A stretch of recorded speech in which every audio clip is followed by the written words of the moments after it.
এবার 2 দিন বেশি 10-1200 বেশি 10-1200 টাকা খরচ কেমন গেছে? খরচ তো 3000 এর মতো হয়ে গেছে। 3-4 হাজার টাকা খরচ হয়ে গেছে, 10-1200 টাকা বিক্রি করছেন। 3-4টা করে পাকা পাকা একটা পাকা আছে। লাগাইছিল এটা কয় বিজলি 11 বিজলি 11 সাওয়ালে তো পোশাকেও ভিন্ন এবার ঈদের। খেতে কেমন? এটা খুব সুস্বাদ আসলে, যে বলিও না মরিয়ে গেল। কৃষক করিম কাকা এবার অনেক ইচ্ছা আকাঙ্ক্ষা ও স্বপ্ন নিয়ে তিনি লাগিয়েছিলেন 28% টমেটো চাষ এবং ফলন ভালো হলেও এবারে দাম না থাকার কারণে তার স্বপ্নটাও পূরণ হচ্ছে না। তিনি এটাই বলছেন, এবার ঈদে হয়তোবা পোশাকই দিতে পারবো না আমার সন্তান, স্ত্রী এবং আমার নিজেরও। কি পরিস্থিতি বর্তমান এই দেশের। আসসালামু আলাইকুম। ওয়ালাইকুম আসসালাম। কেমন আছেন কাকা? খুব ভালো আছি আলহামদুলিল্লাহ। ভালো আছেন। দেখতে পাচ্ছি টমেটো চাষ করেছেন, এবার কেমন ফলন হয়েছে? ফলন এবার কম। কম না হয়। দাম কেমন পাচ্ছেন? দামও কম। এবার তো আমরা তো গতবার তার বছর আগেও পরে দেখেছি যে রোজার মৌসুম ভালো একটা টাকা পান আপনারা। এবার উল্টা চিত্র। এবছর উল্টা চিত্র হয়। কেন হঠাৎ করে এই কারণটা হলো কেন? আল্লাহ পাক জানে। হলো যে সরিয়া লাগাইছে এই কারণে বলে হইছে না। কতটুকু লাগাইছিলেন এবার? আমি 1 পোয়া খানিক লাগাইছি। 1 পোয়া লাগাইছিলেন।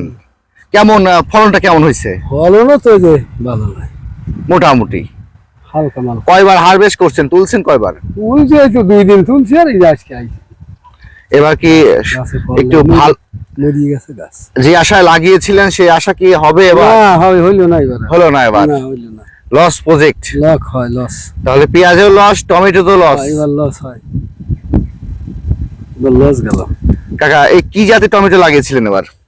লাগাইছিল এটা কয় বিজলি 11। বিজলি 11 এটা খেতে কেমন? এটা খুব সুস্বাদ আসলে, যে বলিও না মরিয়ে গেল এই না।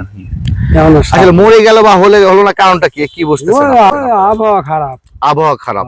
পিস না বিলো না, এই যে কেবা পিস আসলে ম্যাগের মতো কালা থাইছে, তুলবিরি ফেন নেই আগেই মরিয়ে সব দড়ি হই যে মাথা মুখ পুরো চক ধরে একদম শেষ। সব সহায় আবহাওয়া। কাকা এর আগে এই জমি থেকে কত টাকা বিক্রি করছিলেন? এর আগের বছরে তো হইছিল কয়েক হাজার। এবার একবার বিক্রি করছেন? এবার 2 দিন বেশি 10-1200 বেশি। 10-1200 টাকা খরচ কেমন গেছে? খরচ তো 3000 এর মতো হয়ে গেছে। 3-4 হাজার টাকা খরচ হয়ে গেছে, 10-1200 টাকা বিক্রি করছেন। হ্যাঁ 10-1200। আজকে কি 500-600 হবে? এখন কতটুকু হবে না, সব আছে মনে হয় ওদের পারে আজকে তাহলে তো পুরাটাই লস কাকা এবার। ফসলের কাছে যাচ্ছে, সেই ফসলই কৃষকরা এবার হতাশ। যে পরিমাণ টাকা খরচ হচ্ছে জমি খাজনা খারেজ কীটনাশক বিষ দিয়ে, তার অর্ধেকে উঠছে না। এই জমি 6000 টাকা দাম রাখা, এই জমিটা 6000 টাকা রাখা এইটুক, তাহলে 6000 দিলে তোমার খরচ হলো 3000, তাহলে 9000 পড়ে গেল। তোমার কেবল 1200 টাকা বেশ। আরে আল্লাহ, আরে কি ব্যস্ত নাই, হাজার মরে মরে যাচ্ছে, খাওয়া যায় না, ভালো লাগে না, গালে দিলি পানি বেরায়, সঠিক দামও পাচ্ছেন না আপনারা। বর্তমান একদমই শেষ আপনারা, কৃষক শেষ, এবার শেষ। কফি যেরকম কফি আলাদা যেরকম হয়েছে, আমাকে টমাটো আলাদা সেম একই অবস্থা, একই অবস্থা।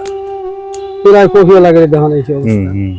এটা কফি 12টা 15টা খরচ করছে সার বীজ দিয়ে, চার দিয়ে বিক্রি করছে হইলো 2টা 3টা 4টা ফেলা দিছে। গত বছরও ভালো দাম পাইছিলেন, এই বছর একদমই হতাশ। এই তো হলো বর্তমান কৃষি চিত্র। কৃষকরা যে ফসল লাগাচ্ছে না কেন, ন্যায্য মূল্য না পাওয়ার অভাবে তারা মন খারাপ করে হাটে বসে থাকে। টমেটো মাত্র 10 টাকা 5 টাকা কেজি, তারপরেও কেনার লোক নেই। এই আশা আকাঙ্ক্ষা প্রতিটা ফসলেই, তাই তারা বর্তমানে খুবই হতাশ।